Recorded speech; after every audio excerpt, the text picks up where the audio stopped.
Hola a todos, ¿cómo están? Bienvenidos a su podcast. Esto no es una clase, un día más, una semana más.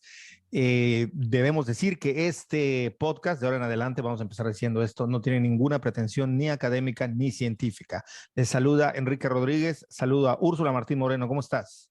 Hola Enrique, muy feliz, muy bien aquí disfrutando este gran día. La gente dirá, ¿cómo no quiere que le digan que es feliz si ella siempre dice que está bien feliz? Pues estoy feliz Yo creo que ahorita, tu esencia es la felicidad explícita, ¿no? creo que sí. Luego ya Creo tienes que sí. variaciones como todo mundo, pero digamos que tu esencia, porque la mía, por mucho que lo duden, quienes me escuchen y me conozcan, también es la felicidad, pero no explícita. Ujú. Yo me siento bien, normalmente me siento tranquilo.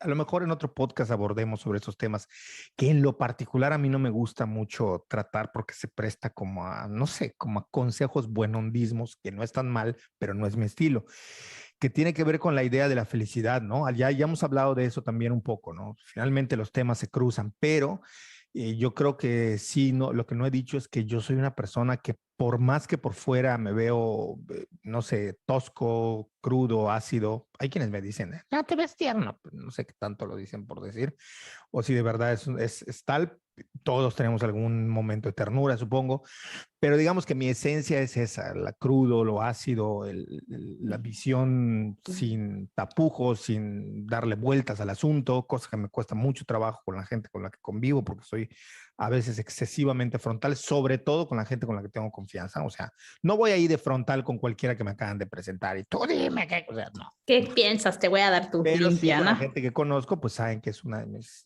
rasgos que a veces se pasan de tueste, pero al final creo que no ven que, pues eso, soy una persona, me considero y me siento feliz, o sea, atrás de todo ese aparentemente ogro o visión ácida, no sé cómo le puedan decir, no sé ni cómo llamarme a mí mismo.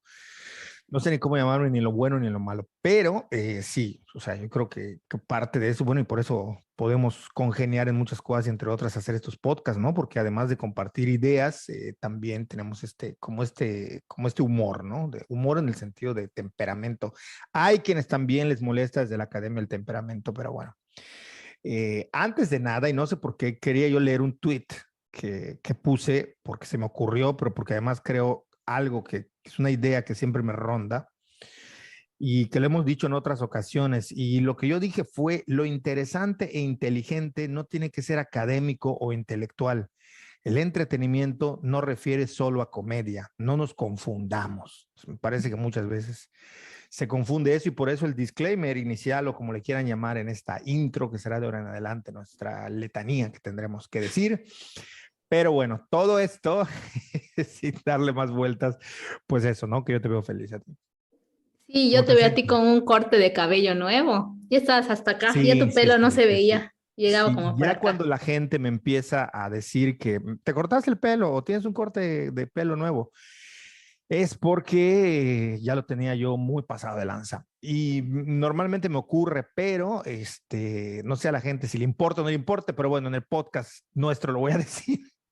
Lo que ocurre es que yo dejo que pase mucho tiempo para que crezca mi pelo, entre otras cosas porque mi pelo tiene la tendencia a medio rizarse o ondularse, yo no sé cuál sea la palabra, no logro describir mi pelo.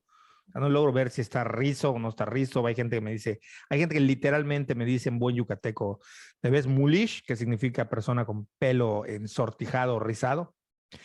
Eh, y eso hace que me tarde más el pelo en crecer. Sin embargo, sí hay momentos en los que, o sea, me lo corto cuando ya de plano a mí me empieza a resultar un fastidio o cuando ya incluso en la plena, perdón, no sé, desarreglo absoluto, incluso ahí lo siento mal.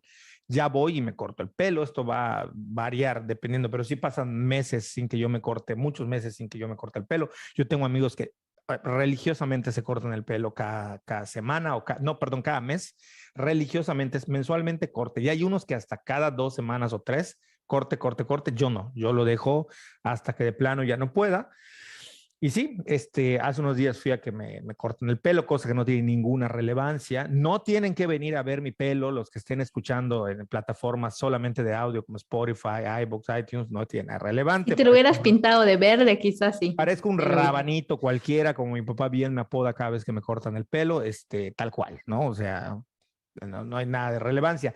Lo que sí tiene de relevancia y que quería yo platicar contigo, porque creo que tiene que ver con lo que vamos a abordar hoy, es que me llamó la atención, es la segunda vez que voy a este lugar, no tengo un lugar especial o no tenía un lugar especial, digo, pues a ver cuánto dura, porque tampoco me duran los lugares especiales. Hay gente que por años va a un solo peluquero, a un solo barbero, o como le quieran llamar, una sola estética, no es mi caso, pero bueno, esta es la segunda vez que voy a este lugar y me atendió la misma persona, es una señora de mediana edad, más o menos, atendió. ¿Y por qué menciono esto? Porque, bueno, a la hora de que yo llegué, como a los 5 minutos llegó otro señor, yo pensé que solamente ella trabajaba ahí y nada, el señor pues se puso su delantal o no sé cómo se llame para no embarrarse de pelo de la gente. Empezó a preparar y en lo que me estaba ella como atendiendo, preguntándome si era la primera vez que yo llegaba, no sé, todo el rollo que se echa uno, ¿no? De estas pláticas vacías con a veces con gente que nos da servicios. Yo escuché que el otro señor llegó y atendió, o sea, llegó y pues él llegó a los 5 minutos, yo había llegado y a los 2 minutos llegó el cliente que él estaba esperando, supongo. Y pues ya estuvieron hablando, se veía que había confianza, empezaron a hablar de sus hijos y demás. Y el peluquero le dijo que tenía 2 hijos y que creo que un muchacho y una muchacha, y que el peluquero le decía que él les inculcó a los hijos que si no les gustaba el estudio, aprendieran a cortar pelo. Y entonces, pues bueno, él les dejó ese oficio, por decirlo de alguna manera. Y yo empecé a recordar ahí que los peluqueros que yo conozco, yo tengo un amigo odontólogo, pero un amigo mío de secundaria y prepa, que vive en mi mismo barrio, que su papá le dio carrera, estudio y atención a su familia cortando pelo, o sea, cortando pelo, pero de peluquería de las antiguas, o sea, no de estas barberías de moda donde te cobran muchísimo dinero. Y el hermano de él también, o sea, los dos tenían una peluquería, también pudo mantener a su familia bien, de manera decorosa, digamos, vamos, es gente que yo conozco, que sin estar en las riquezas ni en la abundancia económica, tampoco tenían ninguna carencia. El hijo pudo concretar su carrera de odontología, puso su consultorio médico como pudo, y además también conocí a otros que están cerca de este amigo, que son 2 cuates que se fueron a Estados Unidos, regresaron y les pusieron los homies de apodo porque son como cholos, ¿no? Yucatecos como que visten como los cholos y hablan así, chocan puños. Antes de COVID chocaban puños y ¿qué onda, camarada? Y hablaban así con un estilo peculiar. Pero nada, lleno de gente. O sea, estos brothers tienen una clientela impresionante. Y así te puedo hablar de otros 2 o 3 casos. Por lo menos conozco 5 casos de peluqueros que viven de. Yo no había reparado en ello, ¿no? O sea, yo no había reparado en cómo algo que, a ver, yo no corto pelo porque no he aprendido, pero quiero suponer que no debe ser una labor tan compleja. Ya de ahí que haya gente que haga obras de arte con el pelo, que sí que las hacen, o que hagan unos cortes maravillosos, ya va a cambiar, pero satisfacer la necesidad de una persona de cortarse el pelo bien, de manera decorosa, no debe ser algo tan difícil de aprender si te pones a eso. Y entonces yo empecé a darme cuenta de cómo esto que había dicho Durkheim en la división social del trabajo, un sociólogo que se remite a ello, cuando él hablaba un poco de cómo las sociedades se van haciendo, las sociedades complejas justamente dependen uno de otro, ¿no? Es decir, si bien existe un gran productor que Marx llamaría los que tienen el poder y el control de los medios de producción, también hay una diversidad de empleos y de cosas. Es decir, sí es verdad que dependemos del médico y dependemos del empresario, pero también ellos dependen del peluquero, dependen del panadero, del electricista, de la oferta y los servicios, en fin, hay una división del trabajo que se va haciendo más compleja mientras las sociedades se van haciendo más complejas.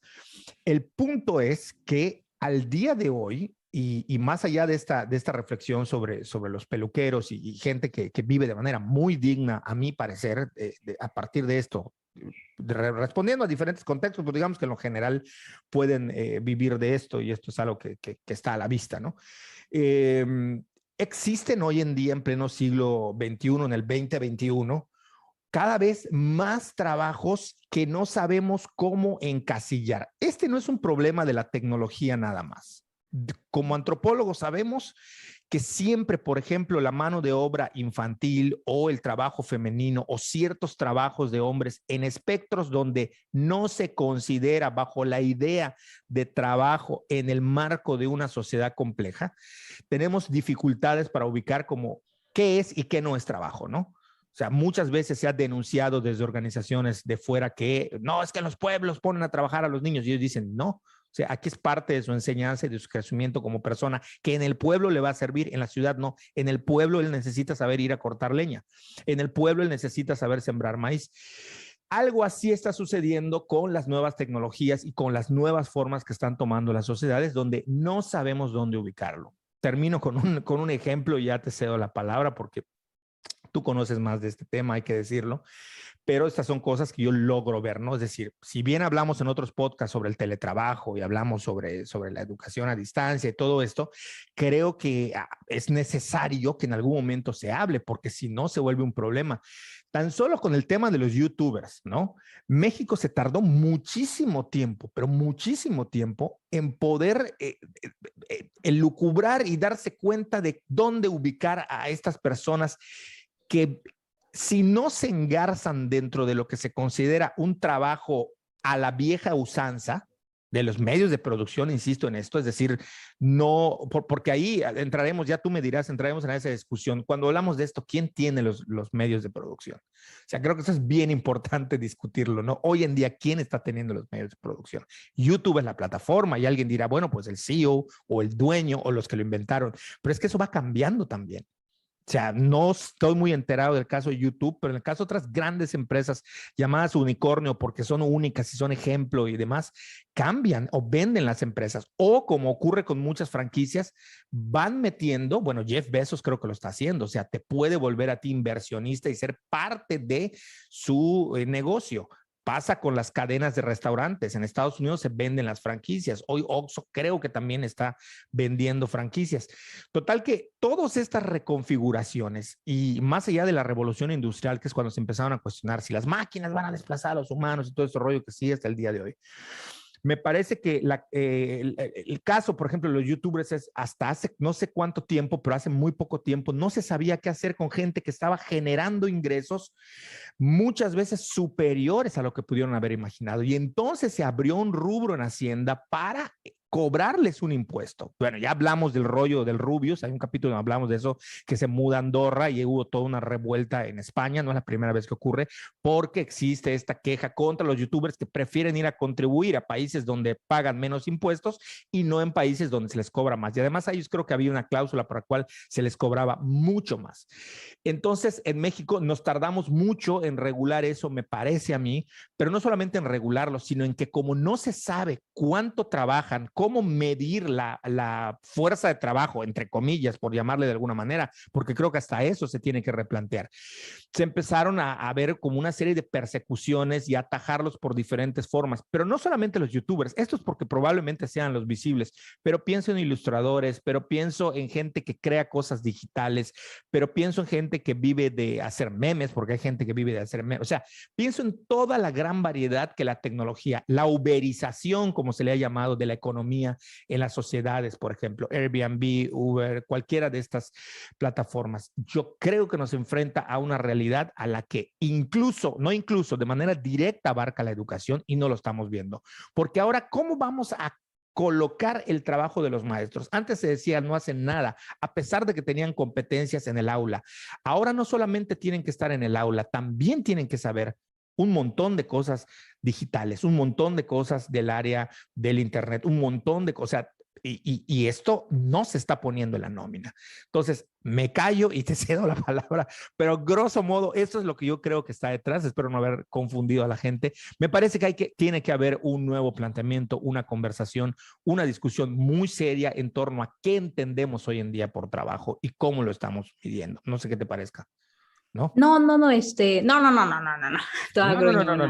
no, no, no. Lo que quería decir era, no, pues sí, es que, bueno, a ti te he contado, pero pues tú no me conocías en esa época. A mí el único, así toda categórica, bueno, no único, de Ah, los está bien. pocos temas que me gustan leer y acercarme desde la sociología, desde la antropología, es el tema del trabajo, ¿no? O sea, es un tema que a mí me gusta, que me parece interesantísimo y que además parte de una, pues no sé si decir de una carencia mía, ¿no? Que a mí el tema de todo lo que tiene que ver con ritualidad y demasiadas cosas que hablen de símbolo, significado, simplemente como que tengo un bloqueo, ¿no? Para trabajar esos temas, para leer. No me gustan, siento que no entiendo. Y eso que hablar del trabajo para nada exime el tema de objetos simbólicos, de construcción de significados, pero me parece algo, pues, en primer lugar, que me parece más tangible y a mí las cosas me gusta poderlas observar. O sea, no sé cómo explicar todo esto, pero bueno, Sí, ese sí, es mi puedes preámbulo. observar, puedes observar la ritualidad en torno a una ofrenda, Ujú. pero no te cuesta trabajo verle el significado cultural aterrizable a eso, al símbolo del ritual. Exacto, eso, son cosas, son temas que eso, me cuesta trabajo y no me gustan, me aburren. Si me lo quieres así, me aburren. Entonces, pues yo, como me di cuenta de todo eso, pues dije, pues a mí, a ver qué otra cosa. Y a mí sí o sea, sí me ha interesado, pues estos temas laborales. En primer lugar, porque eh, hay una bibliografía extensísima, ¿no? Una aportación latinoamericana que me parece que en otras áreas no hay tanto. Y sí que hay una aportación latinoamericana al estudio del trabajo. El Tratado de Sociología, del Tratado Latinoamericano de Sociología del Trabajo es una cosa, un intento por la academia en México para hacer algo así, que me parece que en otras líneas de estudio no hay digamos, trabajo en conjunto y de aventarse una obra como esta.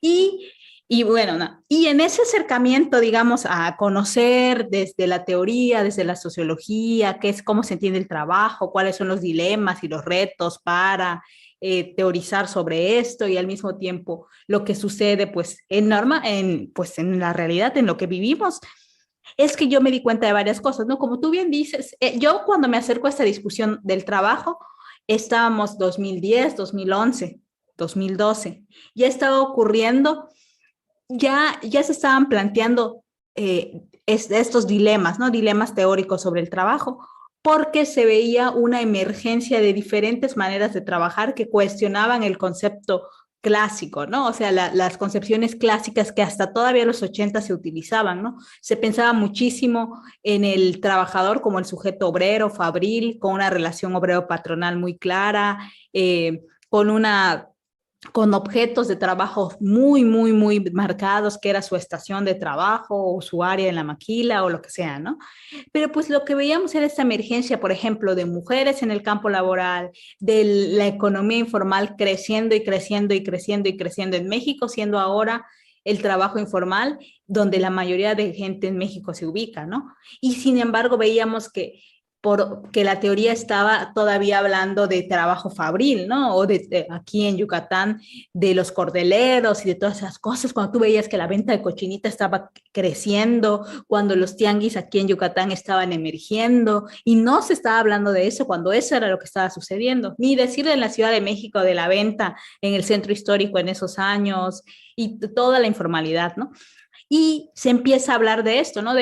En el 2000, del 2000 al 2010 se empieza a hablar como de pues de esta emergencia de diferentes formas de trabajar, pero no se veía para nada venir todo lo que vemos ahora, ¿no? O sea, el tema de los youtubers, de los influencers, de los creadores de contenido, de los bloggers, o sea, nada de esto estaba planteado, ¿no? Y en cambio, en este intento sí se estaba empezando a pensar el trabajo como una forma de interacción entre personas y entre personas con objetos, porque también eso era algo que no se veía, parecía que la persona trabajaba solo con su cuerpo, ¿no? Y que esto nos permite construir e intercambiar los significados. Pero todo esto, o sea, suena bien, ¿no? Suena chévere, pero todo esto, ¿cómo ¿cómo nos sirve a nosotros? O sea, yo lo que siempre pensaba, está chévere la conceptualización del trabajo, pero todo esto, ¿qué nos está explicando de lo que vemos todos los días, ¿no? Y justo contigo lo he hablado antes, no tan así, no tan a detalle, pero sí hemos hablado mucho de cómo entender, por ejemplo, y ni siquiera me voy a ir a un Luisito Comunica, ¿no? Que está en otras ligas, pero cómo entiendo a una, ¿cómo le dicen? Beauty blogger, ¿no? Que tiene un trabajo asalariado de home office, pero que también percibe ingresos por sus reseñas que hace de maquillaje. O por sus videos que hace de maquillaje. Cuándo está trabajando y cuándo deja de trabajar y cuándo lo que hace es categorizado como trabajo desde la teoría, pero también por la gente, ¿no? Porque lo que pasa mucho con esas personas es que dicen es que tú no estás trabajando. Sí, yo estoy de acuerdo. O no estás haciendo nada de provecho, ¿no? Y eso te lo puedes decir a alguien que, ajá, bueno, tiene 15,000 seguidores y que no es su ingreso principal. Pero tú dile eso a Luisito Comunica, es que tú no trabajas, No. es que tú no estás haciendo nada de provecho. O sea, si en tu vida vas a poder ganar lo que él gana en un mes, ¿no? Es que me parece que en el sistema capitalista, algo que no termina por entenderse en países latinoamericanos es que una cosa es el trabajo, que esta idea de trabajo me parece a mí que va muy relacionada prácticamente con la idea antigua de la esclavitud, con esta idea de crear jerarquías, de crear dominancias, de crear estas cosas. Pero por el otro lado, tampoco estamos entendiendo qué significa generar dinero. Ya lo habíamos hablado, creo que en algún podcast sobre deportistas. Es decir, el salario que se genera o se tasa en el deporte va a tener que ver con la cantidad de dinero que el jugador genere en su entorno. Por eso hablar de diferencias salariales, sobre todo en ámbitos deportivos, es bien difícil, porque vemos que entre los mismos jugadores hay diferencias. No gana lo mismo Lionel Messi que Neymar ni que Cristiano Ronaldo. O sea, no ganan lo mismo. ¿Por qué? Porque generan en torno a ellos diferentes cantidades de dinero. Y esto no es algo que dependa de un club que decida pagar, sino está marcado por el mercado. O sea, cuánto gana Cristiano Ronaldo, Messi o Neymar se determina por el mercado y no nada más por las personas que están ahí diciendo cuánto les van a pagar de salario, pero hasta el salario está tasado con base en el ingreso que genera la persona en su entorno. Este youtuber Auronplay ponía una foto de Messi tomando un café y decía, mira cómo Messi ahí sentado sin hacer nada, tomándose un café nada más normal, tiene más likes en Instagram que tú con todo y tus poses farolas, ¿no? O sea, cómo genera y arrastra este tipo de cosas. Pero además tampoco estamos entendiendo lo que yo te decía. Si nos vamos a las minucias de aquello que consideramos trabajo, hoy los profesores, tal cual, después de haber pasado por una pandemia, por una educación a distancia, quizás de manera forzosa o en las circunstancias que no debían de ser, la educación ya dio un salto.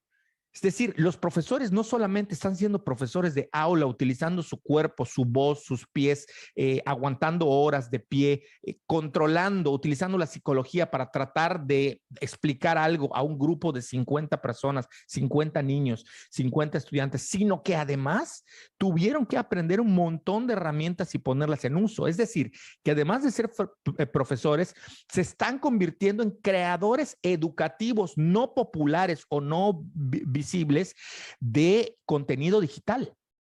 Y por eso no se les está pagando. O sea, si vamos de verdad a hablar de pago, de costos y demás, estamos viendo que se está generando otro tipo de ingresos y de ganancias en torno a los profesores por el cual no se les está pagando. Así es, completamente de acuerdo contigo. Y es que justo los profesores están bien chistosos, ¿no? Porque, o sea, no los profesores están bien chistosos. Su situación es peculiar porque ellos, o sea, si tú lo ves, son obreros calificados del Estado.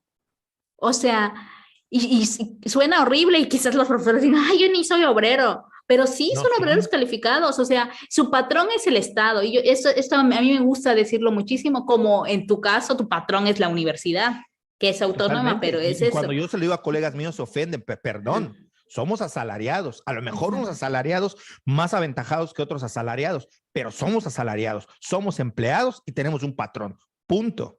Exacto, pues lo mismo, y por eso son trabajadores del Estado, y parece extraño, ¿no? Porque tú dices, bueno, en este punto, ¿quiénes quedan de trabajadores del Estado? Con además sus super sindicatos que también tienen, o sea, el tema del trabajo fabril y el sindicato van de la mano y ha perdido, para mí está vacío de significados el sindicalismo en México en este punto, ¿no? Porque ya no responde a ninguna de las luchas históricas los sindicatos en este punto. Y la gente que tiene contratos colectivos de trabajo y el sindicato seguramente va a decir, esta Úrsula está loca, ¿cómo va a decir eso? Si lo que hemos ganado con el sindicato. Pero en este punto, ¿qué más se puede ganar con el sindicato? Y lo que sí hemos visto es que es una corrupción tremenda del sindicalismo en México, y que ha permeado a todos los niveles, ¿no? Desde los dirigentes de los sindicatos hasta el sindicalizado común. Pero bueno, ya me estoy desviando de lo que estamos platicando, ¿no? Y que, bueno, te decía eso de los profesores, muy, muy interesante. Y justo, o sea, es chistoso porque al ser estos asalariados del Estado, al mismo tiempo tienen que responder a lo que una concepción clásica de trabajo habla, que es el control del trabajo. Al final, al tener una relación así, bilateral, asalariado patrón, el control del trabajo lo tiene el Estado y por eso el Estado les puede decir, pues se friegan y ahora me van a dar clases en línea y me van a dar clases presencial y tienen que hacer todo esto porque quien tiene el control y como bien tú lo has dicho, ejerce el control sobre lo que ellos hacen, sobre sus cuerpos, sobre sus horas y sobre lo que tengan firmado en su contrato, es el Estado. O sea, les guste o no. Y es horrible porque están en este punto, sobre todo los profesores de educación básica, están en un punto ahorita muy complicado, ¿no? De exponer su salud, de exponer a sus alumnos y de todo esto, pero es que hay que entenderlo así, ¿no? O sea, digo, tiene muchas ventajas también ser trabajador del Estado, pero entre las desventajas es que el control, y mira quién tiene el control, o sea, el Estado, ni siquiera un patrón, Sí, un sí. empresario, el Estado con toda su maquinaria, no quieres, te meto a los soldados. O sea, esto, a Claro. mí, yo estuviera aterrorizada en este punto si fuera profesora de educación básica, diría ni modos. Bueno, conocemos gente que no sé si aterrorizada, pero sí tiene una profunda preocupación, ¿no? Sí, claro. Y esta preocupación me parece que no se remite nada más a voy a volver a la clase presencial y voy a tener el virus o puedo infectarme o está inseguro. No, me parece que es una preocupación de ver justamente el poder del Estado avasallando de manera, ¿cómo se llama? ¿Cómo le dicen a esta forma? De manera no discreta, de baja intensidad, avasallando Ujú. con movimientos de baja intensidad, pero avasallando al final de cuentas y que molesta. Esto genera un temor, genera una desazón de cómo enfrento esto, a qué me estoy enfrentando. Sé que es una fuerza que viene por encima y me va a pasar por encima y es mayor, pero no sé cómo enfrentarla, ¿no? Entonces sí tiene unas complicaciones esto más allá de la parte de que no entendemos, pero creo que sí, no terminamos de entender esta parte que nos dicen algunos conceptos que se remite a la economía de las ideas. Creo que estamos muy lejos de entenderlo, de entender cómo funciona el capitalismo, de entender cómo funciona el mercado o neoliberalismo, si le quieren llamar así, para que estén contentos, de cómo funciona esto y cómo ha atravesado la cultura y las sociedades de una manera en la que incluso hay gente que está haciendo cosas para ganar dinero. Pero no solamente eso, también los que tienen trabajos, por así decirlo, que podrían considerarse como tradicionales, se están sirviendo de las nuevas tecnologías o del mundo digital para proyectar aún más su imagen. Hoy se está hablando de marca personal. Bueno, pues hoy un señor que vende esquites, que vende lotes, si sabe manejar bien sus redes sociales o tiene alguien que le apoye, va a aumentar sus ingresos probablemente y va a construir una marca alrededor de él por la cual la gente va a asociarlo. Es decir, hay como una serie de cosas que se están moviendo alrededor que no alcanzamos a ver. O sea, el trabajo no empieza y termina con la preparación de un taco y que la persona se lo coma y le pague. O sea, hay un entorno del trabajo que ni siquiera antes entendíamos. A ti te ha pasado mucho que tú manejas costos.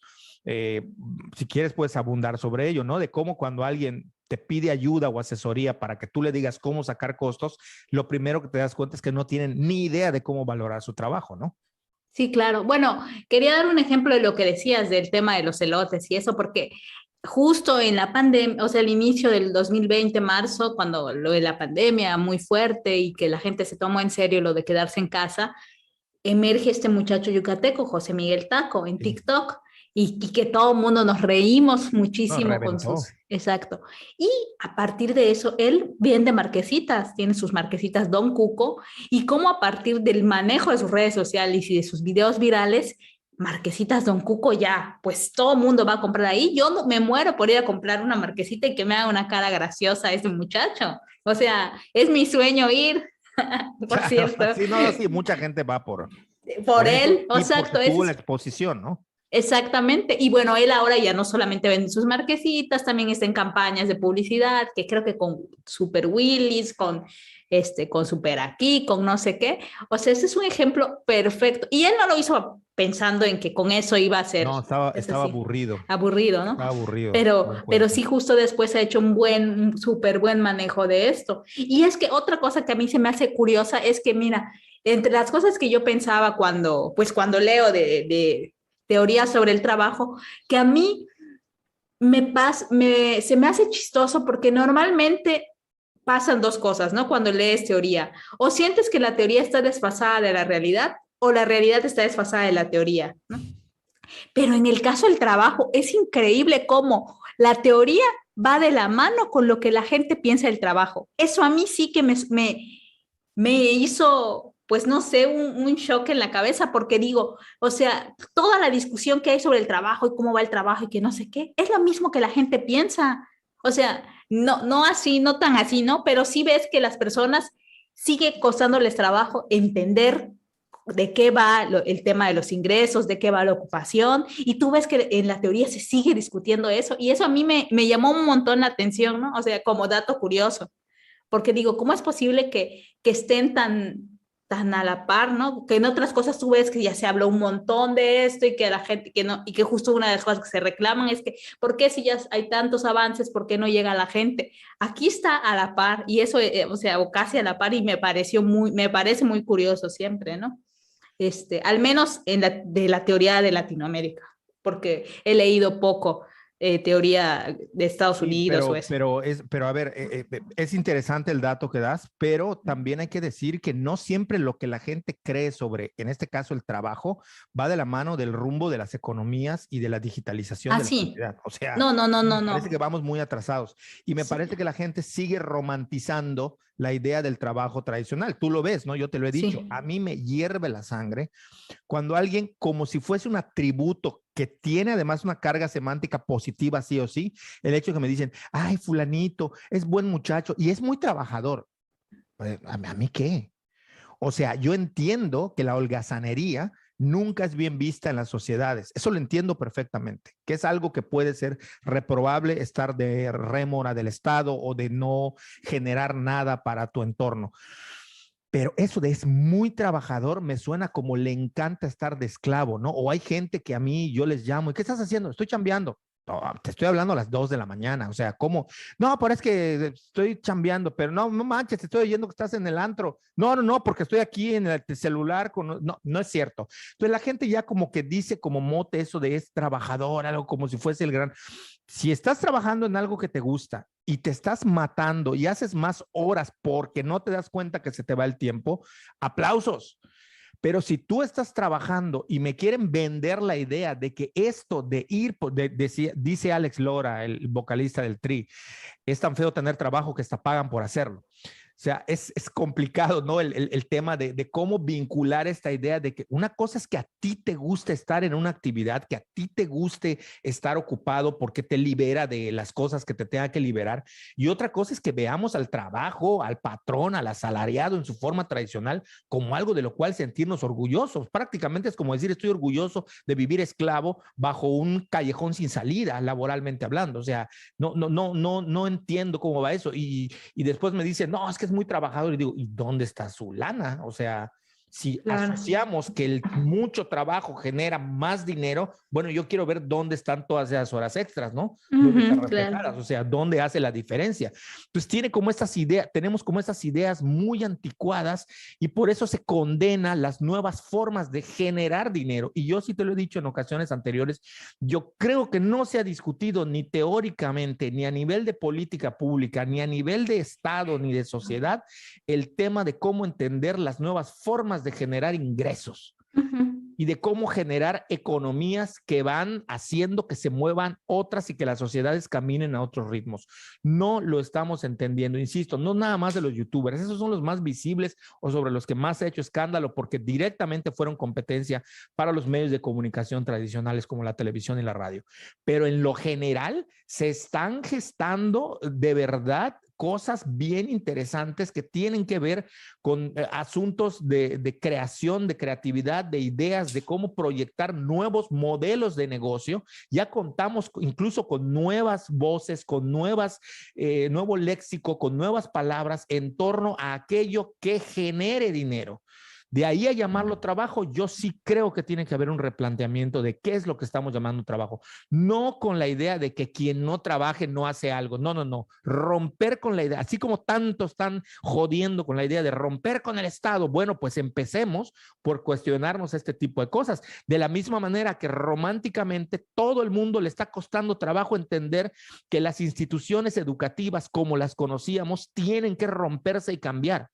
Si algo nos vino a mostrar la pandemia fue eso, que es el momento de cambiarlas. Tanta decolonización, tanto pensar en contra de Occidente, tanto hablar de esas cosas para que entonces, cuando tienes el balón sin portero y con la portería abierta, no patees y no la metas. O sea, ahora ya se volvió el tema de que, ay, no, quiero volver a mi aula, todo romántico, porque ahí veía a mis compañeros, porque ella hablaba. ¿En qué quedamos? O sea, ¿quieres decolonizar? ¿Quieres estar en contra de Occidente? Es tu momento. Destruye la institución, destrúyela, no vayan y quemen una escuela. O sea, destruyamos para construir un modelo nuevo. O sea, digo, en otro podcast podría hablar de, no lo voy a hablar porque es demasiado académico, pero está mal empleada la deconstrucción y derivados de ella como la decolonización, de una vez los digo, teóricamente está mal empleado y mal utilizado. Pero bueno, en este caso, que se desmonten los andamiajes de las instituciones, del trabajo y creemos unas formas de verdad revolucionarias desde el punto de vista de la tecnología que nos vienen anunciando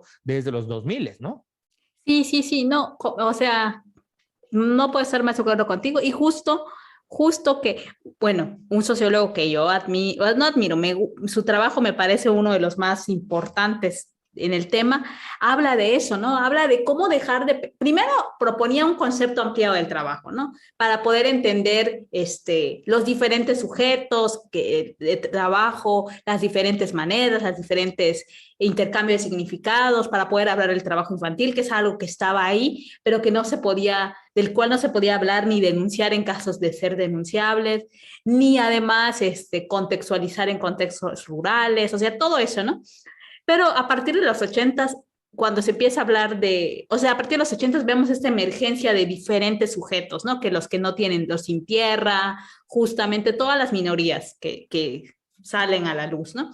Y entonces hablar más que de un trabajo, sino de una ocupación, y en ese sentido una ocupación que te genera ingresos, o sea, realmente ser youtuber estás ocupado generando ingresos, y a mí esa idea me gusta.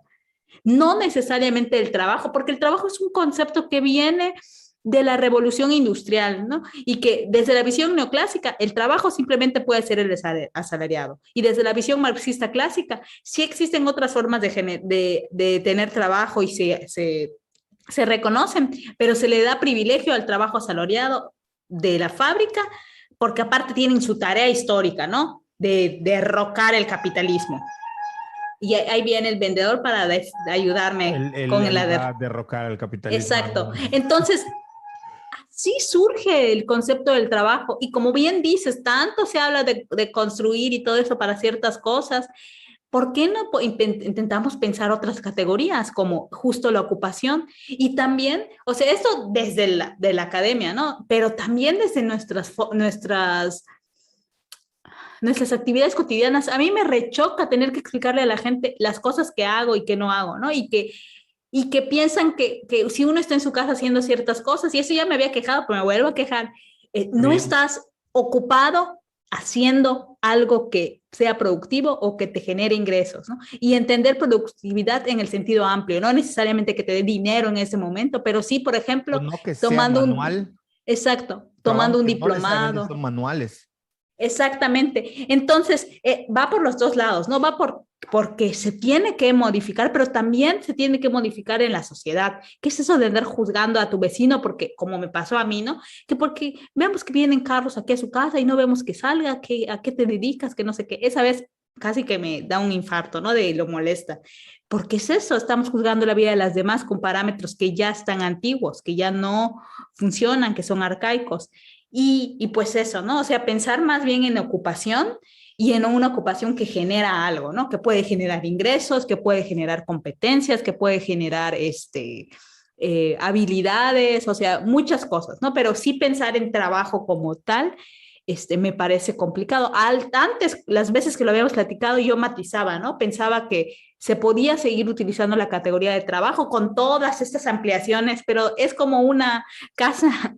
O sea, me parece la analogía perfecta. Las casas que, bueno, pues ya tengo otro hijo, le hago otro cuarto, pues no sé qué, sin planear, ¿no? Y ves la casa con las ampliaciones y se ve horrible, horrorosa, Sí, sí, ¿no? sí. Lo mismo el concepto del trabajo, de tanta ampliación que se le tiene que dar del sujeto trabajador, del objeto que trabaja, de la producción y ahora de los múltiples actores involucrados y después de las construcciones e intercambio de significados. O sea, ya se volvió una cosa tan grande y tan deforme que quién sabe si sirva para explicar algo y para que nosotros podamos entender algo, ¿no? No, a Así me ver, hay parece. cosas que la gente tiene claras. O sea, yo ya lo tengo claro. No es que lo tuve claro a primera vista, obviamente. Esto ya tiene una trayectoria de mucho tiempo atrás, pero sí tratar de entender por dónde va esto, ¿no? Por ejemplo, un ejemplo que me parece, por ejemplo, un ejemplo, perdón por la cacofonía. Así estoy yo No igual. se nos puede quitar el rollo de que somos docentes o estamos en torno todavía al tema educativo para hablar de esta manera. Pero bueno, el asunto es que yo quería poner como dos ejemplos, ¿no? Uno, que creo que la idea está en entender la generación de dinero a partir de una economía que tiene entramados complejos no convencionales fuera de lo que incluso podemos ver o de lo que es visible. Creo que por ahí va la cosa. No sé si lo que dije quedó claro o se entiende, pero va por ahí. O sea, ¿qué es? En lugar de preguntarnos qué haces y cuánto ganas, el tema es en qué te ocupas y cómo alrededor de lo que haces hay toda una generación de ingresos que tiene entramados complejos no visibles. O sea, no visibles. O sea, no vemos al patrón, no sabemos quién es el que en términos tradicionales es el dueño de los medios de producción, que eso ya se tiene ya debería morir. O sea, ya no puede existir más no podemos analizarlo bajo este tipo de conceptos. Me parece que un ejemplo de esto es el caso de que tratamos en este podcast, uno de los más escuchados y los más vistos, por cierto, el de las neni. Porque todo empezó a raíz de que hubo gente, como siempre, que se indignó, que se ofendió, menos las nenis, que se molestaron que porque era una forma peyorativa de llamarla. Bueno, pues todo eso que surgió, esos memes y ese rollo que estuvo rompiendo las redes, lo que consiguió es que hoy en día, según veo yo en internet y en diferentes grupos, por ejemplo, pertenezco a un grupo de Telegram de gente que crea contenido y hay entre la gente que está en ese grupo, que no es poquita, es bastante, hay chicas que dicen, oye, yo soy una neni, ¿me puedes hacer una mención? Te voy a mandar mis productos. Y las están ayudando. Y tú dices, ¿cómo a raíz de algo que a agentes externos a quienes se dedican a vender en redes sociales o que lo hicieron durante la pandemia en Facebook, algo que generó tanta polémica, hoy basta con que la misma persona diga, soy neni, ya sabes a qué se dedica, si está en grupos de WhatsApp, si la vas a encontrar, dónde, o sea, sabes un montón de cosas solo por haber aceptado que se les diga neni. O sea, eso es increíble. sea, no siempre lo que ocurre en estos contextos de troleo o de memes va a terminar en algo que termine aplastando a la gente. Hay casos como este en los que a mí me parece, lo estoy diciendo tocando de oído, me parece que ha servido para que la sociedad entienda al toque a qué se refiere cuando dice es que soy neni. Nadie le va a cuestionar nada, ni dónde está, ni cuánto gana, ni cuántas horas, ni si está, si le ayuda a su marido, si tiene novio, nada. Dice soy neni y se acabó la fiesta. Ya con eso te quitaste de encima todo el problema. Y el otro que me parece algo muy interesante porque es algo de largo aliento. A mí que me gusta mucho la música, a ver, me gusta mucho, ya lo he explicado, porque en el fondo soy músico, bueno, en el fondo, en todos los sentidos soy músico que no me dedico a ello, por lo tanto soy músico frustrado, pero brego bien con mi frustración, no me causa lío. Me interesa como mucho meterme a temas que tienen que ver con producción, con música, en fin, con todo lo que tiene que ver con la música. Y hay que decir que el rap es uno de los pocos géneros que han logrado mantenerse en el tiempo. Y se ha logrado mantener en el tiempo, es decir, no ha pasado de moda el rap. Si tú te das cuenta, dime cuándo pasó de moda el rap. O sea, incluso los poperos a veces meten unos fragmentos rapeados, ¿no? Porque una de las explicaciones es que el rap nunca ha sido mainstream. Nunca. Okay. El único que fue mainstream fue Eminem. Y por ahí dos más. Incluso Snoop Dogg no empezó siendo mainstream. Es decir, que la industria musical que gira en torno al rap sigue manteniéndose en muchos casos underground y tiene que ver con un montón de expresiones culturales. Entonces, curiosamente, los raperos, como una forma de sobrevivir sin necesidad de estar anclados a la industria musical, es decir, a que tengan una disquera que los apoye, siempre han terminado emprendiendo, es decir, siempre han sido emprendedores, siempre han buscado la manera alternativa de sobrevivir. Entonces tú tienes casos de chavos que empiezan a rapear, graban de manera casera sus propios discos, pero ellos hacen sus propios discos o los ponen ahora en un MP3 y van y los venden y te cantan, te rapean, te hacen un freestyle y te lo van vendiendo, pero te venden la gorra, pero te venden la playera, pero te venden todo esto y van tratando de ir buscando cómo. Entonces empezó a surgir un movimiento de raperos de internet, de YouTube. Entre los que están, bueno, los más jóvenes los conocerán, Santa Fe Clan, Gera MX, el mismo, que estaba con se me olvida su nombre. El que estaba con el Cártel de Santa, que luego Babo. Darius, estaba con él, Darius. Ok. MC Davo, en fin, hay como una camada de raperos que crecieron en YouTube y que tú los volteas a ver y nadie sabía de ellos y de repente son gente que hace una canción y un video de manera casera y tienen 3, 4 millones de vistas y es gente que está generando dinero. Este chico Ángel Quesada, su sobrenombre, a.k.a. Santa Fe Clan, resulta ser que se volvió en el rapero de moda, pero ya tenía una trayectoria, ya tenía un éxito. Entonces, de golpe nos damos cuenta de que hay un chico de Guanajuato que vive en el barrio, que es muy humilde, que está ganando millones por internet, que está ganando mucho más dinero del que podía haberse imaginado, pero que además está girando en torno a una industria de marketing que solamente él generó, que ha creado una marca personal, que está colaborando con otros raperos que están mejor posicionados como Snoop Dogg, Be Real, incluso estuvo con la última canción que sacaron de Soy Pelotero, de Lupillo Rivera, con colaboraciones con el Alemán y otros, pero al fin y al cabo lo que quiero llegar, más que hablar sobre rap, que me encantaría, pero esta idea de cómo este es un ejemplo, como muchos otros habrán, no olvidemos que Justin Bieber, el fenómeno musical del mundo anglo, surgió también de internet, lo mismo que Ariana Grande, supongo, y otros más que surgieron de internet.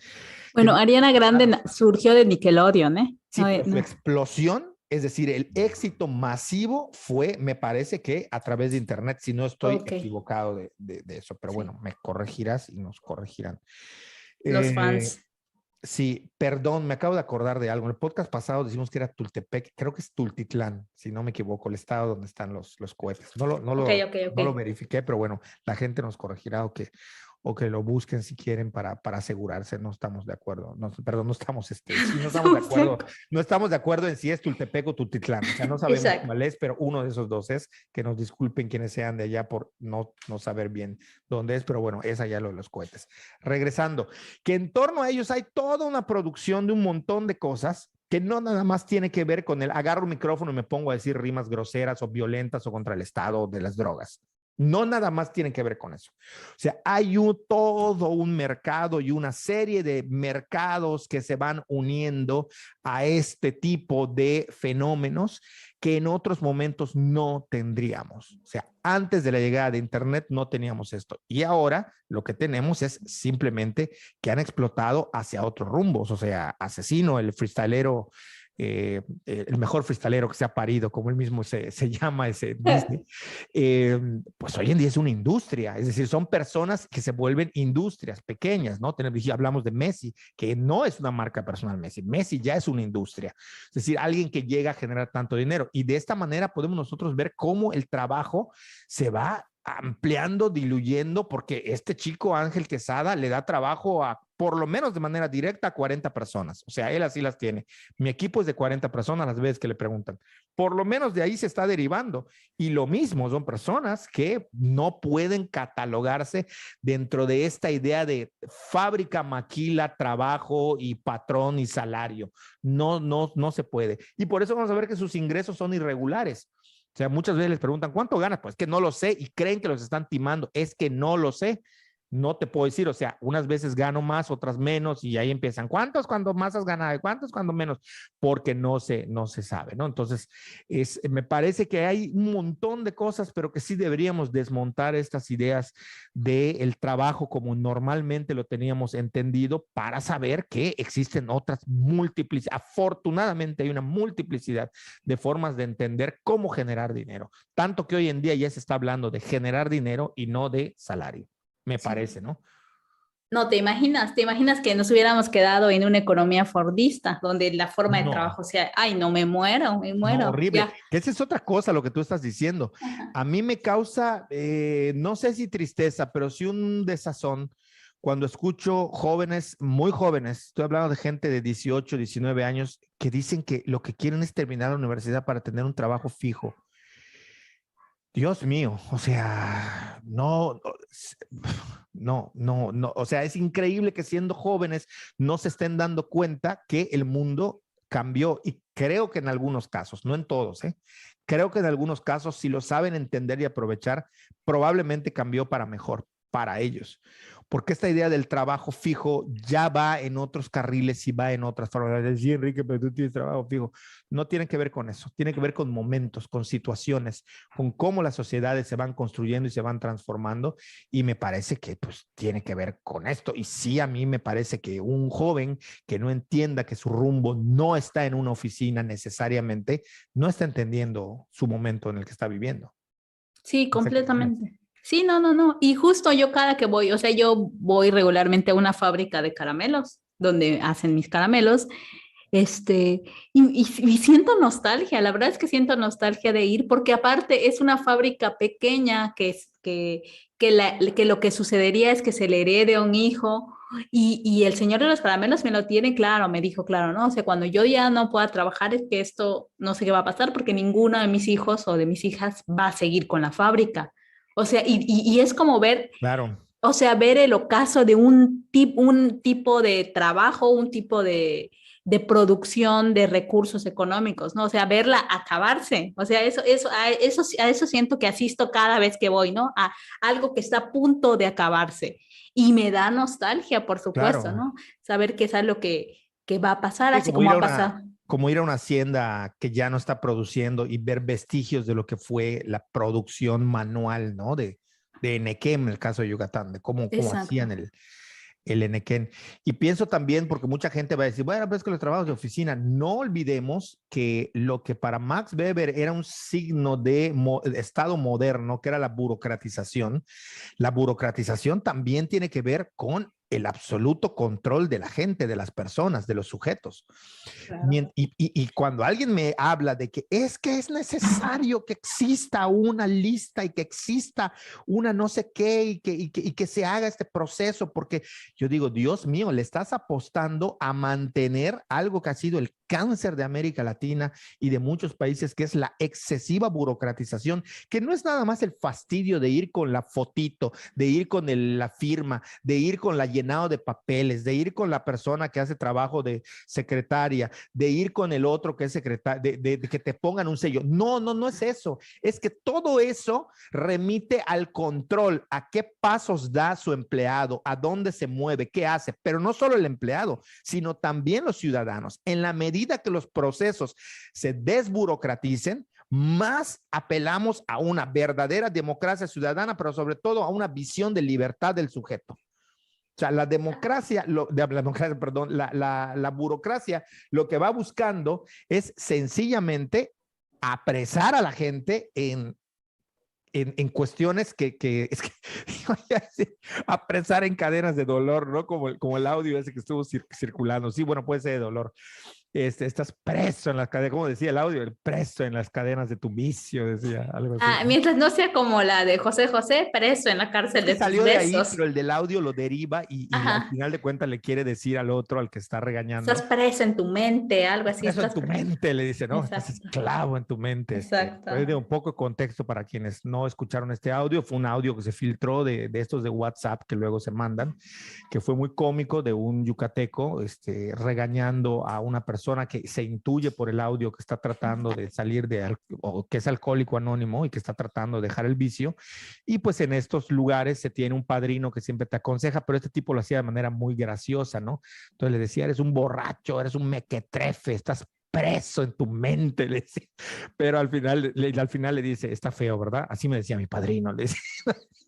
Como que deja el audio, no sé si se entendió el contexto, pero bueno, viene el audio. Esa gran desviación que acabamos de tener, pero al final de cuentas es un poco esta idea, ¿no? Entonces, estos anhelos por volver a la institución escuela como era antes, volver al trabajo, oficina, edificio como era antes, checar tarjeta, hacer todas estas cosas que mueven a la gente a volver a eso, es un volver a un pasado que no era mejor. No sé si el presente y lo que viene en el futuro sea mejor, pero eso del pasado me queda claro que mejor no es. Es decir, no es un antagonismo de mejor versus peor. No sabemos cómo sea. El tiempo lo dirá, lo que estamos viviendo y lo que viene. Pero sí estas ideas de, ay, es que necesito llevar el papel. No voy a contar detalles que son muy cercanos porque son verdaderamente penosos, pero esto de la necesidad de sentir que algo porque llevo el papel para que me firmes. No, no, simplemente es un mecanismo de control que te ponen a ti para que hagas algo, es un mecanismo de control para ver si yo estoy donde me estás buscando. O sea, todo esto son mecanismos de control que no estamos percibiendo. La burocratización excesiva que tenemos aún hoy en día en América Latina es una manera de seguir ejerciendo control. En la medida que esta burocratización se diluya, tendremos más espacios de interacción con mayor libertad en el ámbito laboral. Punto. Así lo veo yo. No sé cómo lo veas. No, sí, completamente. Yo ya de lo único que más quiero hablar, así ya, para cerrar, son de dos cosas que aunque quizás no apliquen al 100%, a mí siempre me han llamado la atención y me han hecho pensar justo en los contextos laborales, de ocupación en este punto, ¿no? Y que tienen que ver con cómo se ha construido y ha cambiado históricamente el concepto del trabajo, que primero es la idea del mundo de vida de Habermas, contrastada con el tema del trabajo, porque al final, y también o sea, la pienso mucho para la gente que se la pasa pensando que el trabajo es su vida, ¿no? O que todo es o que su vida se reduce al trabajo, ¿no? Cuando desde la teoría podemos entender que sí, que es un mundo vivido el trabajo, pero un mundo que comparte con otras cosas, ¿no? Y que esta idea de trabajar, de vivir para trabajar, a mí me parece una locura, ¿no? Y por otro lado, el tema de la interacción simbólica y la intersubjetividad. Nunca puedo pronunciar el apellido de ese señor Schutz, no sé, nunca voy a saber cómo se pronuncia bien, pero también eso, ¿no? Normalmente es Schutz, o sea, como shoot, como shot, pero shoot. Schutz, y le pones una S al final. Ah, bueno, sobre todo... de otra forma, ¿eh? Sí, pero seguro. Como lo dicen normalmente, Schutz. Sí, seguro que se dice diferente, pero bueno, sobre todo porque estas dos ideas, la de la interacción simbólica y la intersubjetividad, me parece que más que nunca cobran un papel relevante, justo con estas economías de las ideas y con la generación de contenidos por Internet, ¿no? Porque todo el tiempo estamos sometidos a escuchar, a ver, a observar la subjetividad del otro, ¿no? Y respecto a la subjetividad del otro, yo construyo cosas, construyo desde mi entretenimiento, ¿no? Soy capaz de elegir qué de lo que me están ofreciendo me parece entretenido, ¿no? Pero también construyo habilidades, o sea, a mí eso me sorprende como con los tutoriales de YouTube. Mi amiga, la mejor de las pasteleras y galleteras del Mérida, por lo menos, Saludos cómo a ella. construyó, saludos a Daniela, que aparte sí nos escucha y nos ve. Saludos Quiero a mucho a Daniela, Daniela. que además nos alegra la vida con sus pasteles y sus Deliciosas postres. creaciones, ¿no? Pero ella cómo aprendió, empezó con tutoriales de YouTube y a partir de esto, que puede parecer una banalidad, ella se generó una competencia tan buena que le permite pues hacer esas maravillas que hace, ¿no? O sea, Sí, y eso es lo que nos posibilita pues es esto que está sucediendo con el trabajo, ¿no? Que no nos damos cuenta, pero al mismo tiempo nos está dotando de un chorro de habilidades y de competencias y que estamos todo el tiempo exponiéndonos a esta interacción que nos deja un montonal de es que cosas. esa es otra cosa, ¿no? Que se ha estigmatizado al youtuber como el que sale a decir idioteces y hacer retos con una cámara. Hoy ya cambió, a lo mejor en un Sí, principio así inició, pero Internet es un mundo y YouTube es un mundo. Tienen idea de lo que hay ahí. Todo se puede exactamente. aprender ahí. Y por otro lado, también de esta idea de la fábrica de sonrisas, para hablar del entretenimiento, y más que del entretenimiento, de ocupaciones que lo que hacen es tener una productividad emotiva o que nos inducen a la emotividad, que de nuevo me parece que es justamente lo que hacen los creadores de contenido. Los creadores de contenido están produciendo emociones, ya sean de felicidad, de entretenimiento, de enojo, pero lo que están produciendo es emociones en el espectador y nosotros respondemos a ella. Entonces, todas estas ideas que van ahí surgiendo poco a poco y que al final nos siguen remitiendo a la idea clásica del trabajo porque utilizan la palabra de fábrica, ¿no? Pero luego yo pienso en la cantidad que surge, o sea, la cantidad de cosas que se están haciendo en Internet y sí pienso casi que es una fábrica o una maquila, ¿no? Una maquila de inductores de emotividad, de inductores de consumo, o sea, sí me parece, ¿no? Porque Pero que es no están lo que obligados ni a un tiempo determinado ni a una productividad determinada. exacto, sino yo lo pienso más como en la cantidad y tipo de producción Sí, sí, sí, emotiva, ¿no? masiva. Que es exacto, es masiva, es como sería una fábrica ideal. Una fábrica ideal sería producir así que seas el número uno, que no dejes de producir nunca, ¿no? Entonces esas dos ideas de entenderlo como una ocupación que genera un ingreso o que genera una competencia, me gusta mucho más que pensar en trabajo. Y por otro lado, esa idea de una fábrica de sonrisas por la productividad emotiva o la inducción de emotividad, también me gusta. O sea, también son como ideas con las que yo puedo como intentar entender lo que sucede con todas estas Sí. nuevas formas de generar ingresos. Y de nuevo, o sea, la otra cosa que me gusta es que cosas que quizás no se pensaban puedan servir, como la idea del mundo de vida, es como una y otra vez tener presente el tema del mundo de vida de Habermas me gusta y de ese señor Schutz de apellido difícil que pronuncio mal, de la interacción simbólica e intersubjetividad que todo el tiempo estamos, porque más que nunca estamos expuestos a 80,000 estímulos de quienes están generando ya sea ideas o ya sea contenido. Y pues Sí, de mi sí, parte es totalmente, todo. totalmente. Con eso cierro. Y decir que, a ver, creación de contenido, todos los que usemos redes sociales creamos contenido. ¿Cuál es la diferencia? Que no generamos dinero y no vivimos de eso. Esa es la diferencia. Pero crear contenido, todos creamos contenido. Y la diferencia creo que está en algo que hemos dicho que tiene que ver con la profesionalización.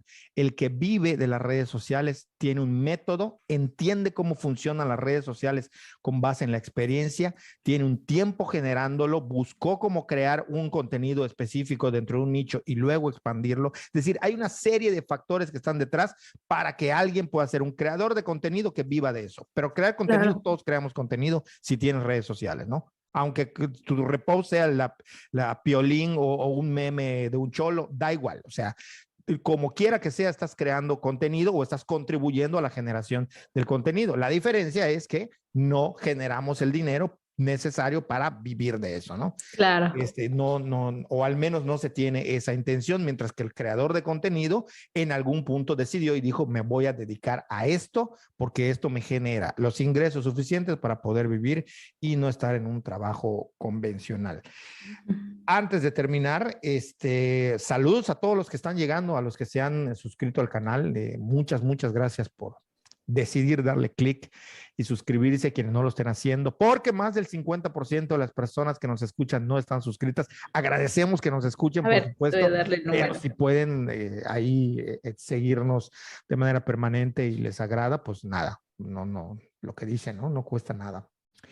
Nada, y gracias de nuevo a los que nos escuchan en Spotify, en iVoox, en iTunes, en todas las plataformas, en Anchor, Yucatán 2020 Yucatán. Nada, gracias de nuevo. Siempre estaremos agradecidos con ustedes por escucharnos, porque sí, la verdad es que suena a cliché, pero los clichés para algo están y están para usarse. Pues sí motiva, ¿no? Es decir, digo, lo hemos hecho por más de un año y lo seguiremos haciendo porque es algo que nos gusta, porque nos llena, porque nos hace crecer, porque nos ayuda a entender, nos da nuevas habilidades, aprendemos cosas, pero es cierto que saber que de a poquitos la audiencia va creciendo, pues sí, es un estímulo, eso no hay que negarlo y es una motivación, ¿no? No, y nosotros celebramos cada uno de los suscriptores, por supuesto, además. La gente no lo sabe, pero nosotros, ojalá Úrsula se suscribió nomás, fiesta, ¿no? Es muy emotivo porque, bueno, quiere decir que hay una interlocución que es para lo que uno dialoga, o sea, uno dialoga para que haya interlocución, para que haya intercambio de ideas, que lo tenemos aquí nosotros. Pero la idea es que otra gente se sume al diálogo. Gracias de nuevo a todos los que comparten y que están ahí pendientes, porque eso hace que nos ayuden a que llegue a más gente. Y sí, pues si les gusta, pues ahí está. Si no, pues bueno, busquen otras opciones. No lo digo de manera así como, pues váyanse, busquen. No, si no les gusta, pues otras opciones habrán. Y ojalá que esto les guste, les entretenga, les genere un espacio que con fortuna llegue a ser de algo de conocimiento. Dijimos, no es la intención de este podcast, pero sí, nada, muchas gracias. Y yo con eso terminaría. Pues ya está. Ya está, pues entonces nos estamos escuchando y viendo en la próxima vez. El siguiente episodio. No hemos podido arrancar con los que son solo audio, pero ya lo haremos pronto cuando ya se pueda hacer. Ya está muy cerquita, por ahí de septiembre les adelantamos. Se podrá hacer. En septiembre, que es la próxima semana. Sí, por eso ya está muy cerquita, dije. Sí, ¿no? Ya. Ya estamos en eso. Bueno, nada, saludos, que estén bien, tengan un buen día y que la pasen muy bien. Hasta luego. Chao. Hasta luego.